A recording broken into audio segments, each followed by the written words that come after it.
Hello and welcome to Delapré, the Happy Abbey, a series of conversations with local people about Delapré Abbey and how it links to the wellbeing of the community. My name's Laura Graham, I'm a Northampton-based freelance writer and community activist, and in this episode I talk to Emmy Anstee, who is one of 110 volunteers who are integral in keeping Delapré Abbey up and running. Emmy is an Abbey Host, which means she interacts with visitors and shares the history of this 900-year-old estate. Emmy's 19 years old, she's studying food science and nutrition and has a rare genetic condition called Beetle syndrome, which impacts her sight. She has a YouTube channel called Emmy's VIP Life, the VIP standing for visually impaired person, where she spreads awareness and inspires people who have visual impairments or are blind. We talk about what it's like to volunteer at Delapray and how she's brought a whole new meaning to the term blind baker. So, Emmy, hello. I'm here with Emmy, one of the volunteers at Delapré Abbey, and we're going to be talking about her experience volunteering and how that impacts her well-being, and lots of other interesting things, hopefully, by the sounds of it. So, hello, Emmy. Hi. Thanks for taking the time. So we're backstage at the moment, as it were. We're behind the scenes at Delapré. Yes. Whereabouts are we? So this is this is called the cottage. This Right. is where, when we have our briefing meetings, this is where we'd be for them to explain what we're going to be doing in the day, or what event we've got going on, or who's going to be coming around, like who's booked a tour. Brilliant. And how long have you been volunteering for Delapré? So I think this is my 13th week, but that's not including, I did 4 induction sessions as well, so maybe 15, 16 weeks now. Yeah, so quite a while. And what is it that you're actually doing when you're volunteering? So I'm an Abbey Host, and so I'm up in the bouver rooms, and I basically explain all the history of the bouver family and other bits to do with the rooms to the visitors that come round. Wow. And is that every week or? It's every Sunday afternoon. So, but I want to change to Sunday mornings because I'm night blind because I have vision impairment, and the nights get too dark so I can't see. So I want to swap to a morning, but they're fine with me doing that. So Okay. And what got you into volunteering at Delapré? well, actually, they actually reached out to me because through doing my YouTube channel, I did a video asking for some volunteering, and one of them saw it and told one of the duty managers that they reckon I'd be someone quite good for them to have. So we had that meeting, and then we discussed what would be good and how to change the induction session to make it inclusive so I could do it. Fantastic. So tell us all about your YouTube channel then. Because I'm intrigued now. I've only done, I've done 27 videos so far, and it's all about spreading awareness about what it's like living with a vision impairment, but also to show people, and hopefully to inspire some people, just to show them that you can do whatever you want to achieve despite the limitation of having a vision impairment, and that there's plenty of things you can still do. You've just got to find a different way of doing it. So there's some videos that are my absolute favourite, mainly because half of it is me just laughing about the situation for it. So there's one about me talking about my colour blindness, and one about other things I've done, like how I celebrate my A-level results, or my nerves about starting college, and it's just either something that I've done that I want to share, or some kind of information I found, or just something completely random that interests me.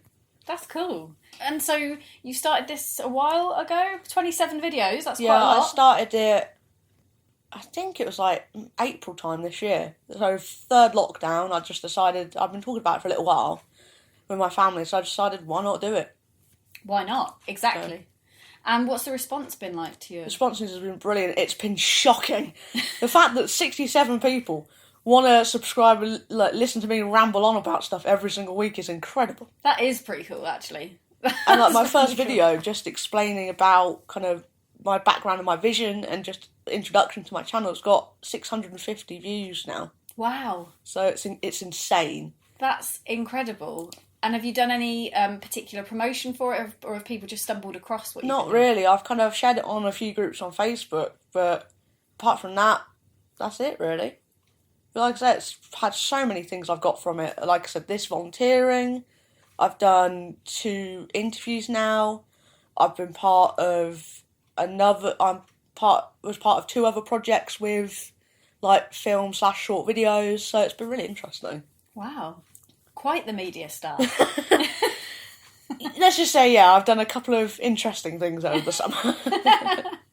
And you mentioned that you shared on your YouTube channel about your experience of moving on to college and stuff. So are you going to college? Actually, I've just finished, so this is my 4th week there. Right. So and I'm doing level 3 food science and nutrition. It's really interesting. Oh, wow. What does that mean for for people like me? So basically, it's all about, so every Friday we do practical, so we do cooking all day on a Friday, and then Tuesdays and Thursdays we do the theory behind it. So at the moment we're looking at allergens and tolerances and different stuff to do with food hygiene. Later on we do about vitamins and minerals and impact they can have on health and other things to do with that. Wow. That does sound fascinating. Yeah. The Friday is brilliant. I love the fact we cook all day on a Friday. What kind of things have you cooked so far? Oh, this Friday just gone, I made a lemon meringue pie and spinach and feta mini tartlet. And then next week this Friday coming I'm making jam and lemon curd. Oh, wow. So I should have, if I'd have known, I would have asked you to bring some lemon meringue pie in, because that is one of my there's none left, favourites. unfortunately. All my family ate and demolished it. Damn them. Oh, that's fantastic. And what are you going to... So once you've finished your college course, what are you planning on going into the food industry? I have not a clue what I want to do. Right. So you just had an interest in that field at the moment? Basically, I did the food prep and nutrition at GCSE. My absolute favourite. Would have done it for A-level, but my school finished doing it the year I went to A-level. And of course, the year I finished, they started up again. Right. So this was level 3, and I just wasn't ready for uni, and I don't really know what I want to do. So I just thought, I love this to bits. Why not go and do it as another A-level? Why not? So it's going good so far? It's going brilliantly well. Well, maybe if we check out your YouTube channel, we'll be able to see what else you've been making. And what is the name of your YouTube channel? So it's Emmy's VIP Life. The VIP bit stands for visually-impaired person. Ah, and clever. I've done 2 videos on there. My cooking ones are called Baking Blind. Because obviously it's a baking term, but then also it's someone who's visually impaired, stroke blind, baking. Yes. Okay, so tell me, because I don't know about this stuff, but how does that work then? Because you mentioned a little bit about what you can and can't see before we started recording, so I think the listeners would be interested to get an understanding of what you can see. Okay, so I actually have a rare genetic condition called Biotic Beetle syndrome, and one of the main things of that is it impacts sight. So I actually have no peripheral vision, so no kind of vision around my face. Yeah. But then also I have no depth perception, and I'm night blind, very light sensitive and slightly colourblind. So basically when it's completely dark, I can't see a thing. Yeah. And if it's too light, I can't see a thing. And colours are interesting. We argue about colour a lot in my family, because they see it as one thing, I see it as a completely different thing. Well, I mean, surely that means that it could be anything then. Could be, but it definitely makes life interesting. And like that, when I did a video about my colour blindness, like I said, half the video is literally just me laughing about that situation, because it does make it interesting. And your condition, have you had this your whole life? I've had it my whole life, but I wasn't actually diagnosed until I was 6 years old. Wow, you're joking. No. That's... Wow. How did you manage then as a child with, To be honest, I have no idea. But it's just looking back now, it's just weird things. Like, the reason I used to hate learning to read, but now we know why, because I couldn't see the writing. Got you.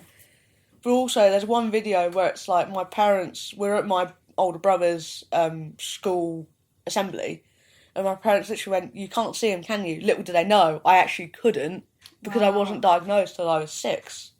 I just find that's wild that they didn't, that nobody picked that up earlier. No, it wasn't until I did the school vision test, when I was in reception year 1 at primary school, that they worked out something was wrong, and then they took me to a couple of different appointments and got me diagnosed. So you've had to cope quite well then, for your formative years with this condition. How does it impact you on a day-to-day basis now? So, to be honest, it doesn't really, because I've grown up with it. Yeah. It's kind of just normal to me. Like, everyone says I manage so well, but to me, it's just normal. Like, for getting around, I use a guide cane, which I've actually been taught how to use since I was 7. And I also touch type for all my lessons. Because again, those are 2 things they wanted to teach me when I was 7 years old, so really early on. Wow. You learnt how to touch type? Yeah. So, year 6, instead of doing handwriting lessons, I would sit at the back of the class and do touch typing lessons. Wow, I bet everybody in your school year now wishes they could type as fast as you. Well, I do. I can actually type what the teacher's saying while she's saying it and get all the information down, because I can type about 50 words per minute. Wow. You could be a legal, legal person in the courts or something to open it out. That's pretty impressive. But it must have been quite difficult then. Having to do that in school, but doing something different to your peers. How did you find that sort of going through school? Well, it was a bit when I was a bit younger. Like, it always it was quite hard to explain the condition and things like that, because it always is hard to explain it to others. But to be honest, I've always been one of those people who doesn't really care what other people think. If it's something that I need to do or something that I enjoy, I don't really care what other people think at all. I just want to go do it. Yes, I love that attitude. So. I think I need a T-shirt saying "Be more Emmy" or something like that. So in terms of volunteering then, so you put a video out and sort of said, I'm looking for some voluntary Literally just work. saying I'm looking for some summer volunteering, said about the fact I love history and science, and then just said about some of the stuff I've done. And then, someone from here reached out on Facebook and just then told one of the duty managers, and we got me in and we had a meeting and then went from there. So what is it that you actually do then? You said that you talk to people about the history, but Yep. have you had to learn all that first? Yeah, Do you take so them round on tours? four induction sessions, mine were different. So normally you'd go round on the back of 4 different tours. For me, my first 2 was just me and one of the volunteers going around them telling me all the history. I also borrowed one of the books about the history of it as well. Mm-hmm. And then the second 2 were, I was on the back of a tour, but we realised that was quite tricky because of the stairs that they have here on the tour. There's one that's a spiral staircase, which with my vision is quite tricky to navigate. So we decided the bouverie rooms would be the best because they're best well lit. The stairs are really good to get up to them, and that would be the most safe, but I could still do it. And speaking of, I've helped out with 2 events now, and actually I've got me down for another 4 coming up towards Christmas. So I helped out with the Not So Civil War event and the Heritage Fair and Classic Cars event they had here a couple of weeks ago. And what were you doing during those events? Again, just talking about history of it, of the Abbey and the family that used to live in those rooms, and any other kind of questions they have, that people have who come to visit. Cool. And I'm just interacting with them and making sure they have a nice time when they come around the Abbey. That's really cool. What kind of questions do you get asked then? I've probably had pretty much every question you can have, really. I've had one, I have to admit, I've had one I couldn't answer. Yeah. And it was about the ghost story, just because it's not one of the things I have to know about, so it's not really something I know about. So I did have to say, I'm sorry, I don't know about this, perhaps you can ask one of the other volunteers, because I'm not really sure. But a lot of it's like about something in the room, or it's about a member of the family who lived there. So that I've learnt my history of that, so it's pretty easy to answer them. And because you've got a passion for history, I guess it's been easy to learn. Or, it's something random like, can we touch the artefacts? Can the kids play the piano? So. And what is the answer to that? It's yes. Good, because in one of the previous episodes, I was told that I was allowed to touch anything. Yes. And I did, and I was a bit worried because the piano in that library room sounds a bit weird. Like, to be honest, I've been told it doesn't really work properly, so don't worry about it. And the harp is really out of tune. Yes. So don't worry about that at all. Good. So. And when people sort of, interact with the stuff, the books and the, everything else here, how do they, what are their responses to that? They actually really like it. The fact that they can literally just, sit and read a book if they want to and look at the old kind of history and the old books we've got here. Or the fact that the kids can, when we're trying to explain the history to the adults, the kids can play the games and interact with the other things. Yeah, that's great. It makes such a difference. It makes history come to life, doesn't it? I actually think it's better, a lot better. The fact that they can actually interact with the things is brilliant. Yeah, definitely. So. And what's your favourite thing about volunteering at Delapray? It's just, I don't know, it's just incredible, to be honest. Every week I go home absolutely buzzing. Do you? Yeah, it's an incredible feeling. Just because I know that everyone who I meet is really lovely.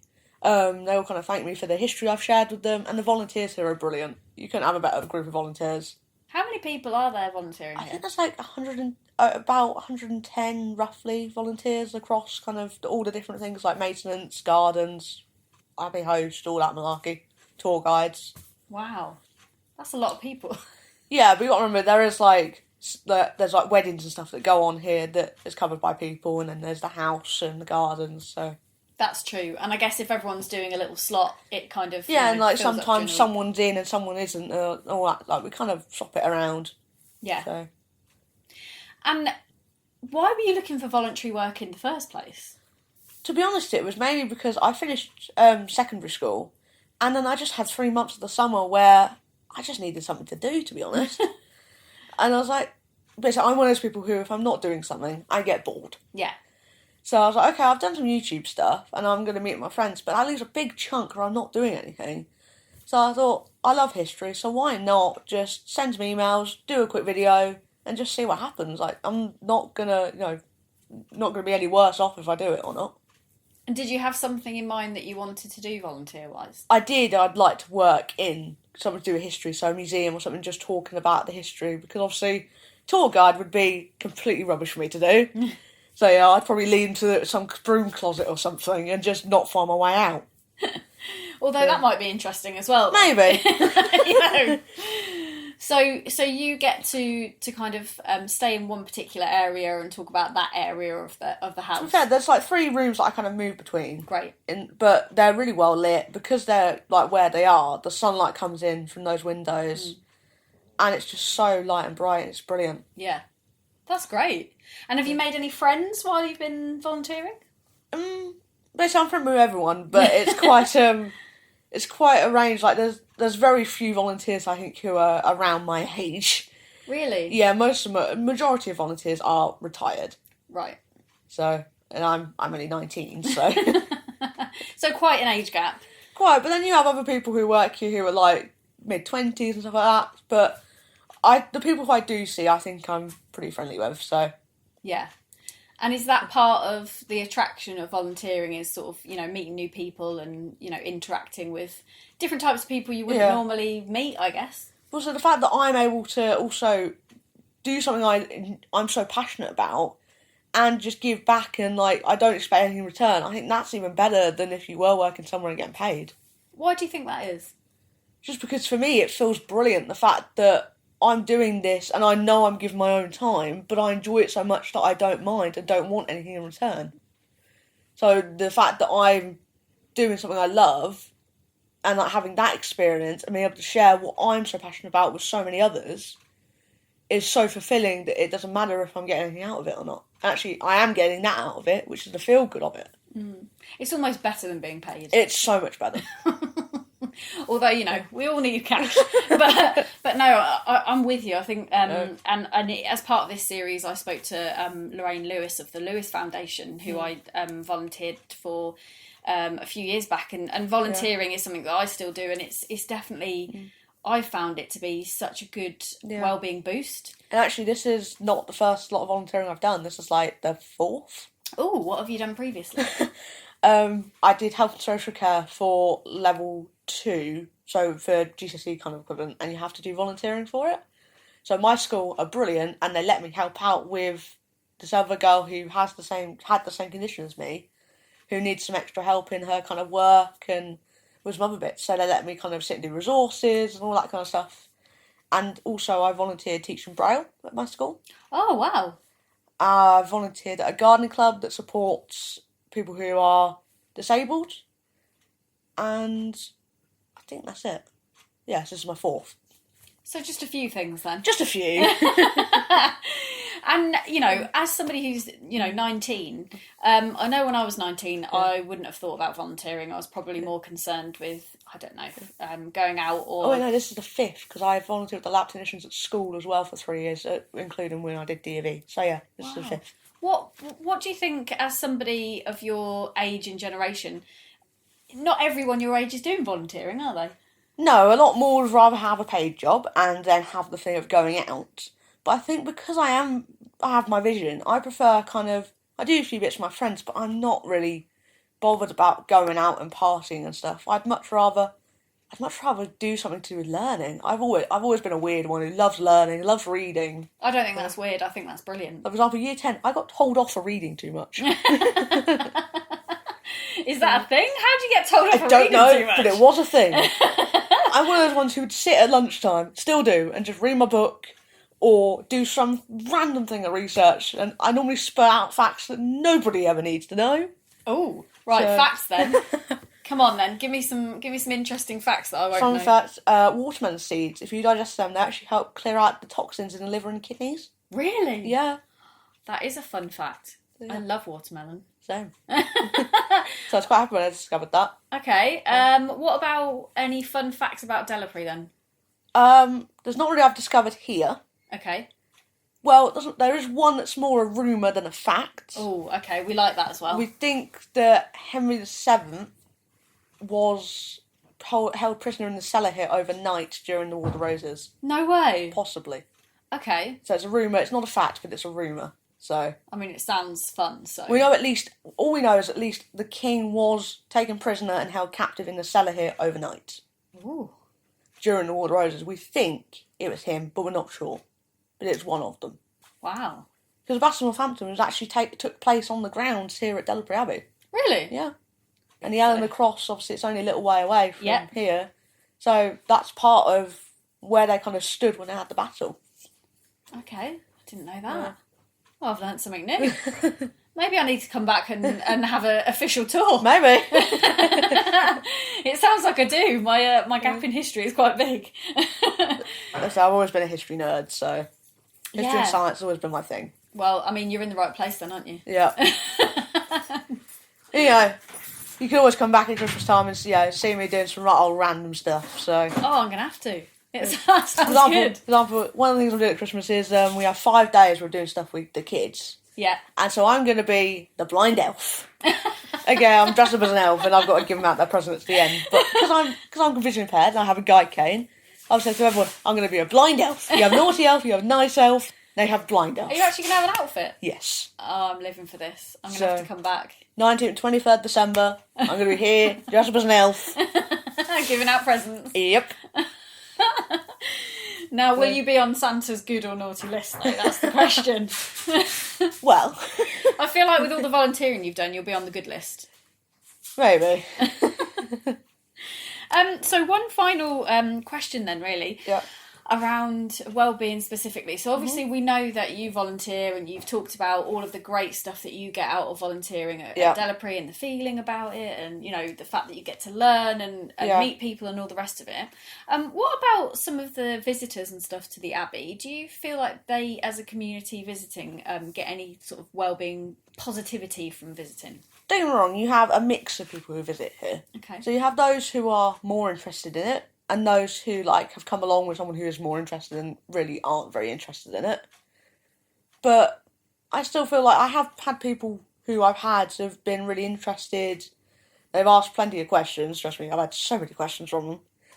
But in the end, they do sound really interested. So they that's the thing. You kind of, when you have more questions from them, you feel like they are more interested, and you kind of feel like you are kind of getting more of a feel from them, and kind of, like a more kind of happy response. Does that make sense? Yeah.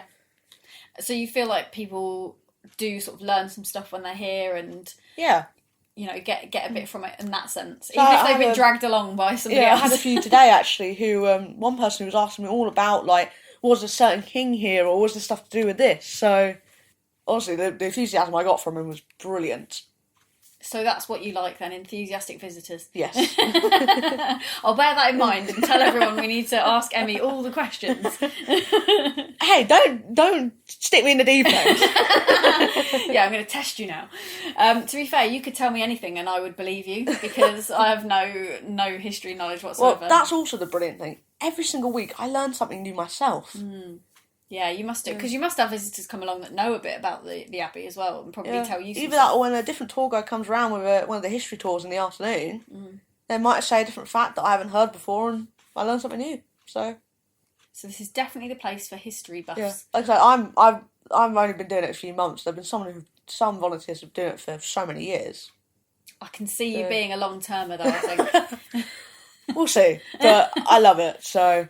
And would you recommend people come and check it out? I highly recommend coming along, checking it out, or coming to one of our events we've got coming up. Like, we've got Christmas fair, we have Halloween Spooktacular. Ooh, what's involved in that? So we have film going on in the cellar.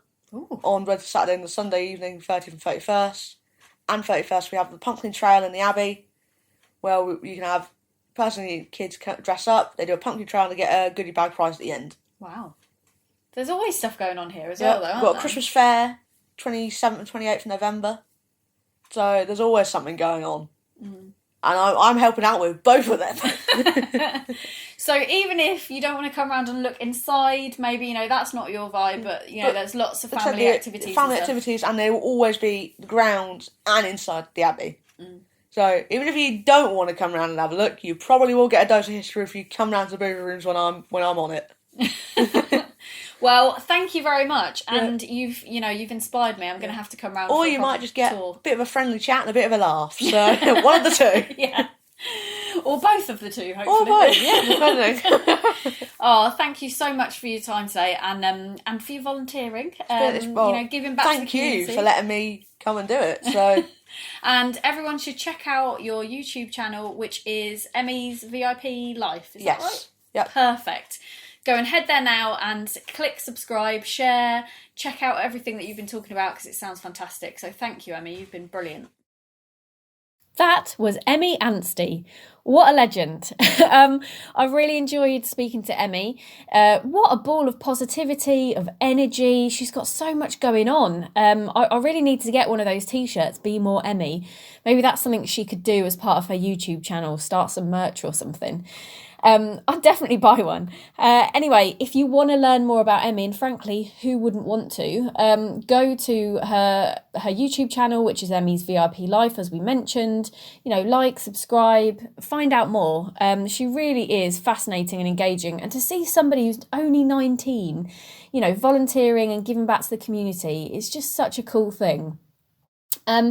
So check that out, and if you liked this episode, then obviously go and check out the other episodes in the series, give it a share, spread the love, and finally, if you want to do some volunteering at Delapray, where you might meet 110 new friends, then go to the website delapryabbey.org. You'll be able to see all of the events that are there. Emmy mentioned some seasonal ones, but obviously there are events all year round, so head to the website and check it out, and thank you for listening.